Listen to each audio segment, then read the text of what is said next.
আসসালামু আলাইকুম। ওয়েলকাম জানাচ্ছি আমার গণিত টিউটোরিয়াল ক্লাসে। আজকে আমি যে অঙ্কগুলি করব সেগুলো হলো গণিত অষ্টম শ্রেণীর 93 পেজের পঞ্চম অধ্যায়ের জমির নকশায় ত্রিভুজ ও চতুর্ভুজ অধ্যায়ের এখানে যে কথাগুলো বলা আছে, যেমন জমির নকশায় ত্রিভুজ ও চতুর্ভুজ। এখানে যদি আমরা একটু লক্ষ্য করি, আমাদের বলা আছে আমরা চারিপাশে খেলার মাঠ, ধান ক্ষেত কিংবা বাড়ির সামনের বাগানের আকৃতি পর্যবেক্ষণ করি। ভালো মতো লক্ষ্য করলে দেখব যে আমাদের চারিপাশে বিভিন্ন আকৃতির জমি রয়েছে, যেমন কোনোটি চতুর্ভুজাকার, কোনোটি ত্রিভুজাকার, এরকম আকৃতি রয়েছে। মনে করো কোনো জমির আকৃতি যদি সামুদ্রিক কিংবা ট্রাপিজিয়ামের মতো হয়, তাহলে তোমরা পরিমাপ করতে পারবে কি? অবশ্যই পরিমাপ করা যাবে। সেক্ষেত্রে সামন্তরিকের এবং ট্রাপিজিয়ামের যে সূত্রগুলো আছে ক্ষেত্রফলের, অবশ্যই ক্ষেত্রফলের সূত্র দিয়ে অঙ্কটি করা যাবে এবং সমাধান করা যাবে। এখানে বলা আছে একটি ট্রাপিজিয়াম আকৃতির জমি কিভাবে পরিমাপ করবে তার নিচের বক্সে লেখো। এখানে একটি কাজ দিয়েছে এবং কাজটিতে বলা আছে ট্রাপিজিয়াম আকৃতির জমি কিভাবে পরিমাপ করবে, এবং উপরে বলা ছিল সামন্তরিক কিংবা ট্রাপিজিয়ামের মতো হয় তাহলে আমরা কিভাবে পরিমাপ করব। এখানে আমি একবারে সামন্তরিক এবং ট্রাপিজিয়ামের কিভাবে পরিমাপ করতে হয় সেটি দেখিয়ে দেব। আমরা জানি সামন্তরিকের ক্ষেত্রফল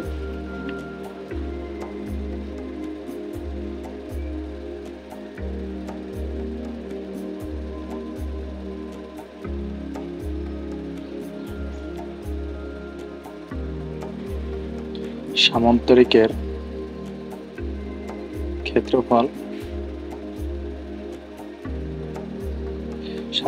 ক্ষেত্রফল সমান ভূমি গুণ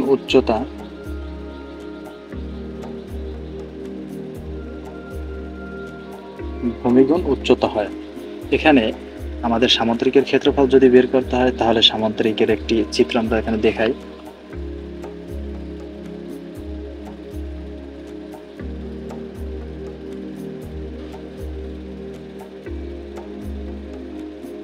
এটি হলো আমাদের একটি সামন্তরিক।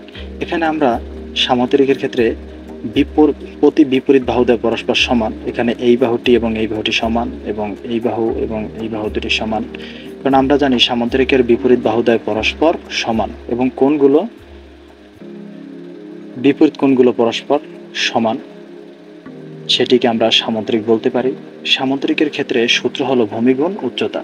তাহলে ভূমি বরাবর যেটা থাকবে, যদি এটার মান দেওয়া থাকে 10 সেন্টিমিটার এবং উচ্চতার মান, উচ্চতা বলতে যেটা লম্বালম্বি থাকে, যদি থাকে 6 সেন্টিমিটার, সেক্ষেত্রে ক্ষেত্রফল হবে আমাদের 10 গুণ 6 60 বর্গ সেন্টিমিটার। এভাবেই আমরা যে কোনো একটি সামুদ্রিক জমির ক্ষেত্রফল নির্ণয় করতে পারব। এখন আমাদের বলেছে ট্রাপিজিয়াম আকৃতির জমি কিভাবে পরিমাপ করবে।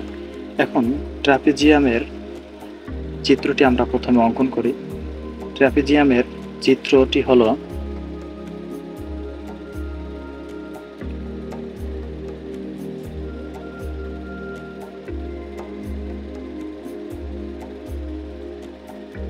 এটি হলো ট্রাপিজিয়ামের চিত্র। এখানে আমাদের ভূমিতে যেটা থাকে এটা ভূমি এবং এই বাহুটি এবং এই বাহুটি সমান্তরাল। এই বাহুর মান এটা সমান্তরাল, কারণ ট্রাপিজিয়ামের দুটি বাহু সমান্তরাল। এক্ষেত্রে আমাদের এই বাহুটি এবং এই বাহুটি সমান্তরাল। সুতরাং ট্রাপিজিয়ামের ক্ষেত্রফলের সূত্রটি লিখি আমরা।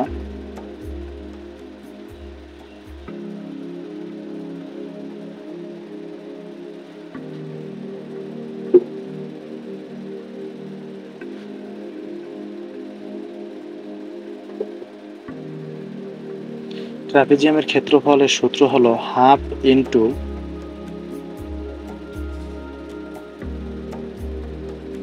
সমান্তরাল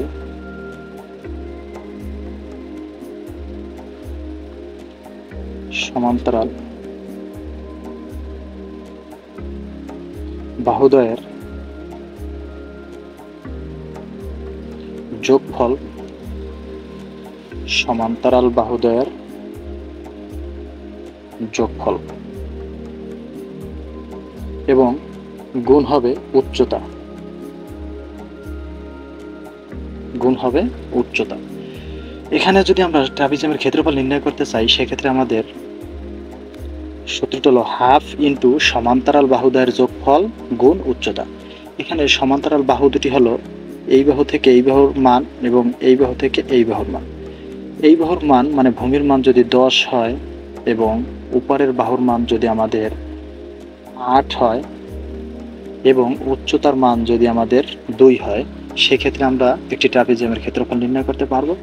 সেক্ষেত্রে আমাদের হাফ ইন্টু সমান্তরাল বাহুদ্বয়ের যোগফল, সমান্তরাল বাহু বলতে 10 এবং 8, তাহলে 10 যোগ 8 এবং গুণ হবে উচ্চতার মান এখানে 2 সমান হাফ ইন্টু 10 আর 8 যোগ করলে হবে 18 গুণ 2।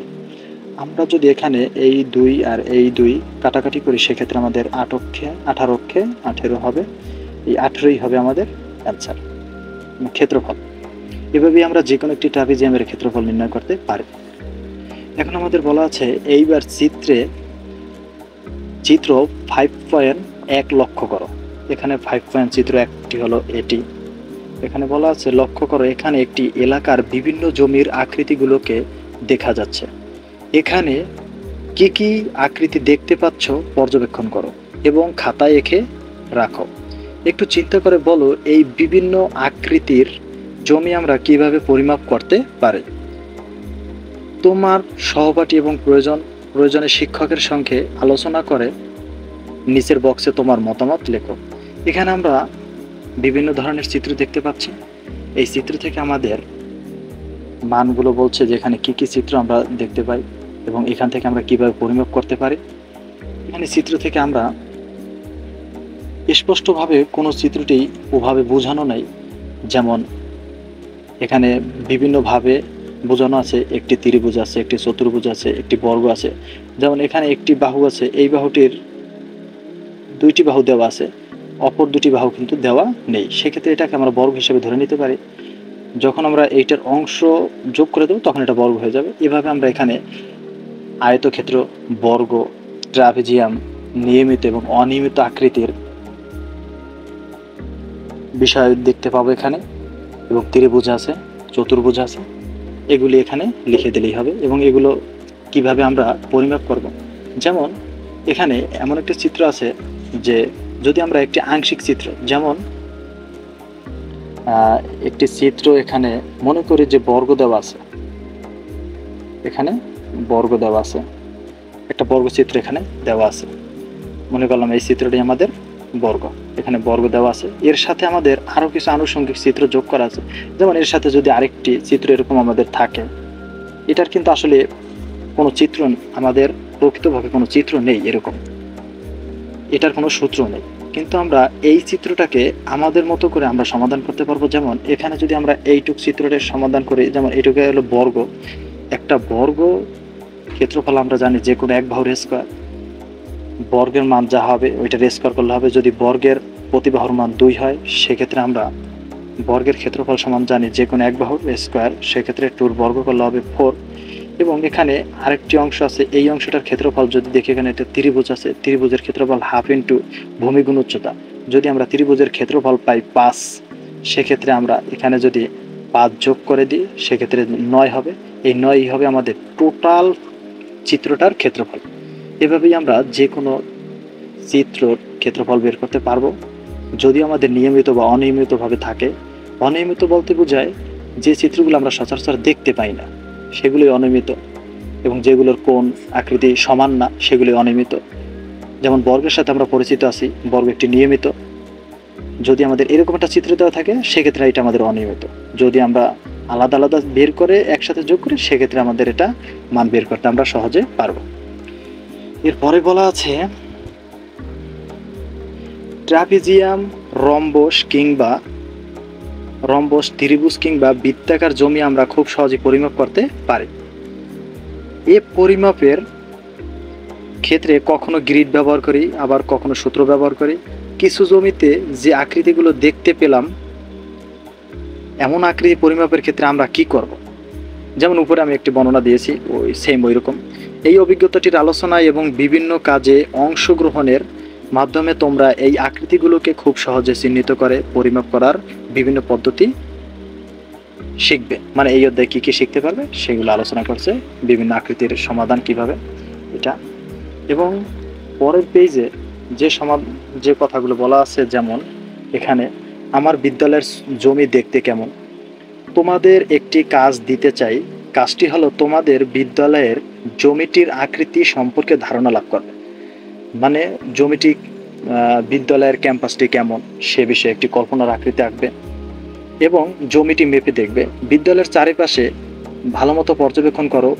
এই পর্যবেক্ষণের উপর ভিত্তি করে জমিটির একটি নকশা তৈরি করো। নিচের বক্সে ওই জমিটির নকশা এঁকে রাখো। তার মানে এখানে বিদ্যালয়টির চিত্রটি কেমন হবে, মানে বিদ্যালয়ের পুরো ক্যাম্পাসটি আমি এখানে বোঝানোর সুবিধার্থে আগে থেকে এটা করে রেখেছি। যেমন এখানে আমি আমার নিজের মতো করে আমি একটি চিত্র অঙ্কন করেছি, তোমরা তোমাদের মতো করতে পারো। যেমন এখানে আমি চিত্রটিতে দেখাতে চেয়েছি যে টোটাল একটি স্কুল ক্যাম্পাস, এবং এই স্কুল ক্যাম্পাসের ভেতরে আমাদের এটি হলো স্কুল গেট। এটা হলো স্কুল গেট, এখান থেকে ছাত্রছাত্রীরা, শিক্ষকরা স্কুলে প্রবেশ করবে এবং এর সাথেই আমাদের একটি অফিস কক্ষ আছে এবং এর পাশে একটি বিদ্যালয়ের ভবন আছে এবং অপর পাশে আরেকটি বিদ্যালয়ের ভবন আছে এবং অপর পাশে একটি ফুলের বাগান আছে এবং স্কুল গেটের সাথেই ডান পাশে একটি নামাজের স্থান রেখেছি আমি। যেহেতু এখানে বিভিন্ন ধর্মের স্টুডেন্টরা পড়াশোনা করে, সেক্ষেত্রে এখানে একটি পবিত্র স্থান থাকলে তারা নিজেদের মতো করে নামাজ রোজা করতে পারবে। এই জন্য আমি নামাজের স্থান রেখেছি। যেহেতু আমাদের বর্তমানে বিদ্যালয়গুলোতে তেমনভাবে নেই, সেক্ষেত্রে আমি একটি রেখেছি। তোমরা চাইলে এটি নাও রাখতে পারো, সমস্যা নেই। এবং তার সাথে একটি লাইব্রেরি রেখেছি এবং মাঝে আমাদের একটি খেলার মাঠ আছে। এটি আমার মন মতো আমি নিজে অঙ্কন করেছি। তোমরা যদি এখানে কোনো কিছু চেঞ্জ আনতে চাও, সেক্ষেত্রে তোমরা পরিবর্তন করে লিখতে পারো, সমস্যা নেই। এখানে তোমার মন মতো একটা অঙ্কন করতে বলেছে। এরপরে আমাদের বলা আছে তোমরা বিদ্যালয়ের ছবির নকশা তৈরি করেছো। আকৃতিগুলো সঠিকভাবে শনাক্ত করা জমি পরিমাপ করার জন্য খুব গুরুত্বপূর্ণ একটি মাপ। এখন এসো বিভিন্ন আকৃতি শনাক্ত করার একটি কাজ করে। এখানে একটি একক কাজ দিয়ে দিয়েছে আমাদের। প্রদত্ত বক্সে বিভিন্ন আকৃতি দেওয়া আছে। প্রদত্ত আকৃতিগুলোর প্রতিটি বাহু এবং প্রতিটি কোণ পরিমাপ করে তাদের মধ্যে কি ধরনের মিল দেখতে পাচ্ছ, সমজাতীয় অথবা একই বৈশিষ্ট্যযুক্ত আকৃতিগুলোকে শনাক্ত করো। এখানে আমাদের কয়েকটি চিত্র দিয়েছে এবং চিত্রগুলো থেকে সমজাতি এবং বিভিন্ন আকৃতির বস্তুগুলো আমাদের আলাদা করতে বলেছে।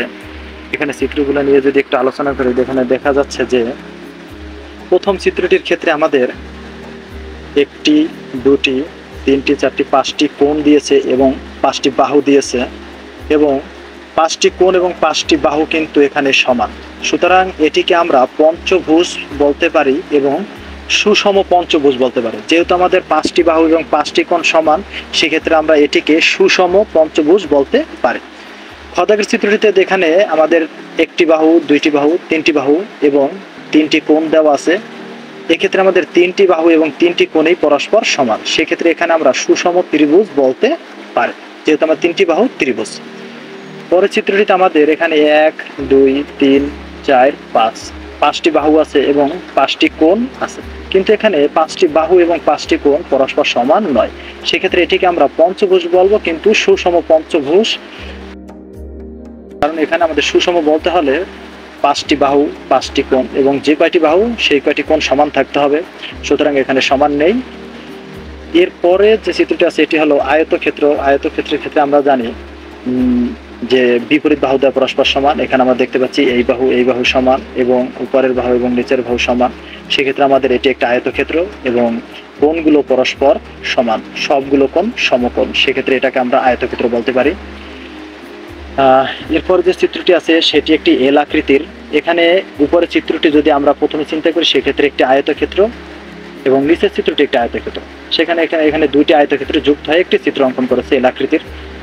এরপরে যে চিত্রটি আছে সেখানে আমাদের 1 2 3 4 5 6 6টি বাহু আছে এবং 6টি কোণ আছে। প্রত্যেকটি বাহু সমান এবং প্রত্যেকটি কোণ সমান, সেক্ষেত্রে এটিকে আমরা সুষম ষড়ভুজ বলতে পারি। এরপরে যে চিত্রটা আছে চিত্রটি হলো 1 2 3 4 5 6 6টি বাহু আছে এবং 6টি কোণ কিন্তু সমান নয়। এক্ষেত্রে এটাকে আমরা সুষম ষড়ভুজ না বলে শুধু ষড়ভুজ বলতে পারি। এরপরের যে চিত্রটি আছে চিত্রটিতে 1 2 3 4 4টি বাহু আছে এবং 4টি কোণ সমান, সেক্ষেত্রে এটিকে আমরা বর্গ বলতে পারি, কারণ বর্গের 4টি কোণ এবং 4টি বাহু সমান। এটা যেহেতু বর্গ, 4টি বাহু আছে, সুতরাং এটি একটি বর্গ। এখন আমাদের নিচে প্রশ্ন করছে যে আকৃতিগুলোকে সমজাতি হিসেবে চিহ্নিত করলে তার কারণ লেখো। এখানে কোন আকৃতিগুলোকে আমরা সমজাতীয় হিসেবে চিহ্নিত করি? সমজাতীয় বলতে যেগুলোর কোণ এবং বাহুগুলো সমান সেগুলো সমজাতীয়। যেমন এখানে 1 নংয়ের চিত্রটি আমাদের সমজাতীয় এবং 2 নংয়ের চিত্রটি আমাদের সমজাতীয়, কারণ বাহুগুলো এবং কোণগুলো সমান। এবং ঘদাকে যেটি আছে এটিও বাহুগুলো এবং কোণগুলো কিন্তু আমাদের সমান নয়, কারণ বিপরীত বাহুদ্বয় পরস্পর সমান, সেক্ষেত্রে এটি হবে না। ক খ এবং চদাগে আছে আমাদের বাহুগুলো সমান এবং কোণগুলো সমান, সেক্ষেত্রে চ নিতে পারবো আমরা। এবং বর্গের জ নিতে পারবো, এখানে বাহুগুলো এবং কোণগুলো সমান, সেক্ষেত্রে এখানে আমরা লিখতে পারি যে ক ক খ ক খ এবং চ বর্গের জ, এই 4টি হলো সমজাতীয়। 4টি হলো সমজাতীয়। এই 4টি সমজাতীয় হওয়ার কারণ আমাদের জিজ্ঞেস করেছে, এখানে 4টি সমজাতীয় চিহ্নিত করলে তার কারণ লেখো। কারণ হলো এদের বাহুগুলো, তোমরা এইগুলো কিন্তু অবশ্যই ওই বক্সে লিখবে। বাহুগুলো, এদের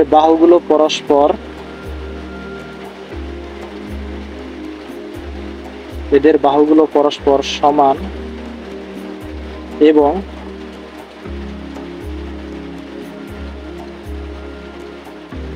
কোণগুলো ও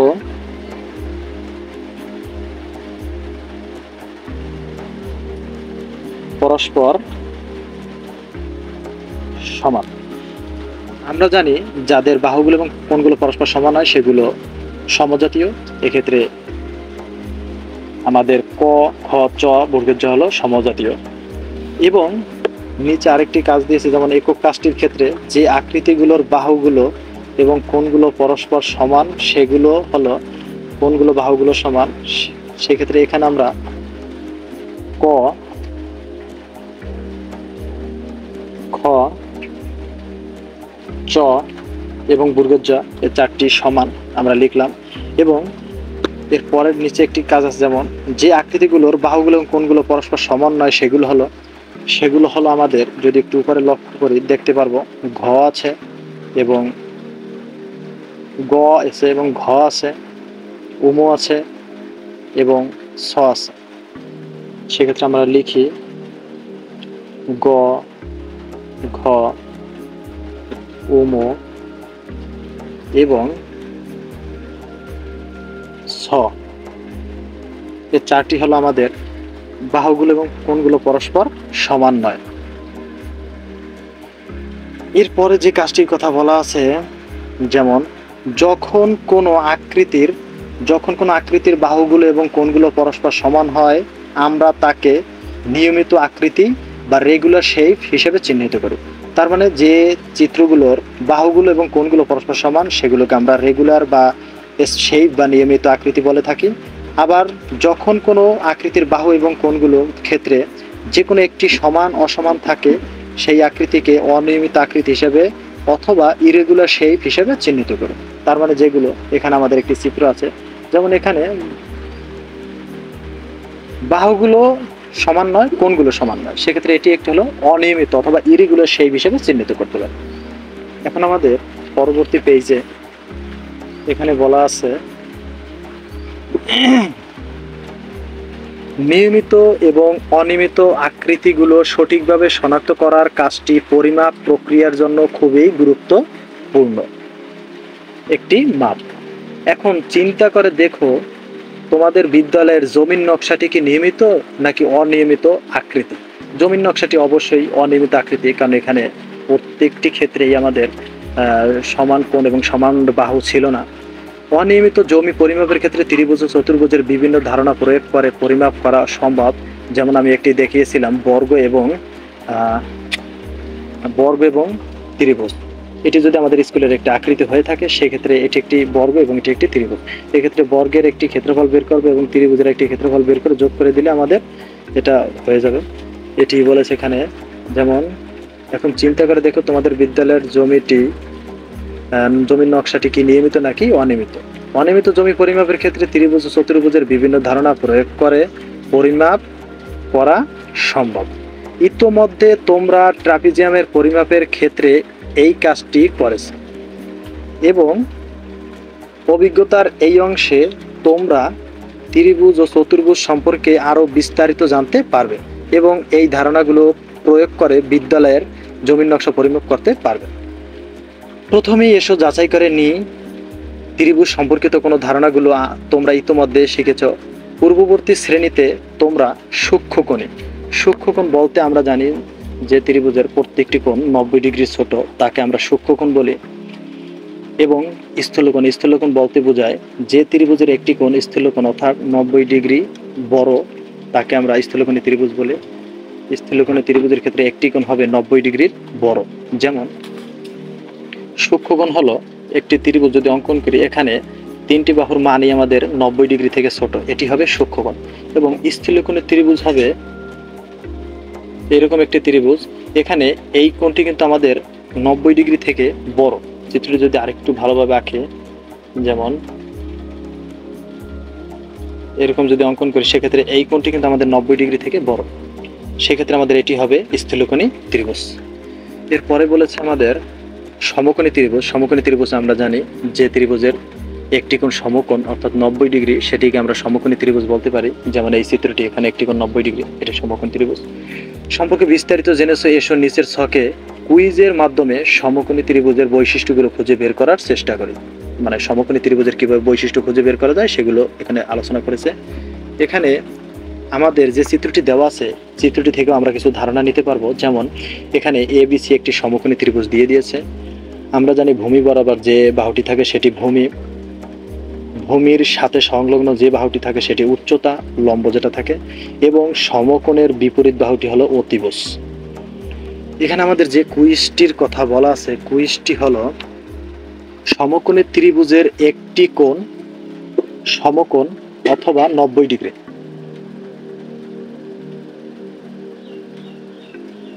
সমকোণ অথবা 90 ডিগ্রি, কারণ আমরা জানি একটি সমকোণী ত্রিভুজের একটি কোণ সমকোণ হয় এবং তার 90 ডিগ্রি হয়। সমকোণ সংলগ্ন বাহুদ্বয়ের নাম। বাহুদ্বয় যেহেতু বলছে, সেখানে দুটি বাহু, একটি হলো ভূমি এবং অপরটি হলো উচ্চতা অথবা লম্ব, যে যা বলুক দুটোটাই সঠিক। ভূ সমান্তরাল ভাবে যে বাহুটি থাকে তাকে আমরা ভূ সমান্তরাল, তার মানে ভূমির সাথে যে বাহুটি সমান্তরালে থাকে সেটিকে আমরা ভূমি বলে চিনি, সেটি হবে ভূমি। এবং সমকোণের বিপরীত বাহুটিকে আমরা জানি অতিভুজ বলে, সুতরাং এটি হবে অতিভুজ, কারণ আমরা চিত্রেও দেখেছি সমকোণের বিপরীত বাহু হলো অতিভুজ। তারপরে চিত্র আছে, চিত্র থেকে সমকোণটি চিহ্নিত করে পাশের বক্সে লিখো। সমকোণটি চিহ্নিত করতে বলছে। আমরা জানি কোণ লিখতে গেলে এরকম একটি চিহ্ন দিতে হয় এবং তিনটি অক্ষরের যে কোণটি থাকবে সেটি মাঝে লিখতে হবে। যেমন এখানে লিখি BAC, অথবা এরকম লেখা যায় CAB। এখানে আমাদের সমকোণটি হলো A, সুতরাং এ কোণটির এই অক্ষরটিকে আমরা মাঝে রেখেছি। এবং এখানে যদি এরকম লিখত, সেক্ষেত্রে হতো শুধু এ কোণ, এভাবে লিখলেও হবে। তারপরে বলছে সূত্রের সাহায্যে চিত্রে প্রদত্ত ত্রিভুজের ক্ষেত্রফল। আমরা জানি সমকোণী ত্রিভুজ অথবা ত্রিভুজ, এটি ত্রিভুজের ক্ষেত্রফল হবে হাফ ইন্টু ভূমি গুণ উচ্চতা। এখানে যেহেতু আমাদের অক্ষর দিয়ে দিই, কারণ এখানে বাংলা লিখলে ধরবে না। ভূমি C গুণ উচ্চতা হলো B, CB, এটি হবে আমাদের। অথবা এটিকে একটু সাজিয়ে লেখা যায় half into BC, half into ভূমি গুণ উচ্চতা। এটি হবে আমাদের কুইজের শেষ পর্যন্ত কাজ।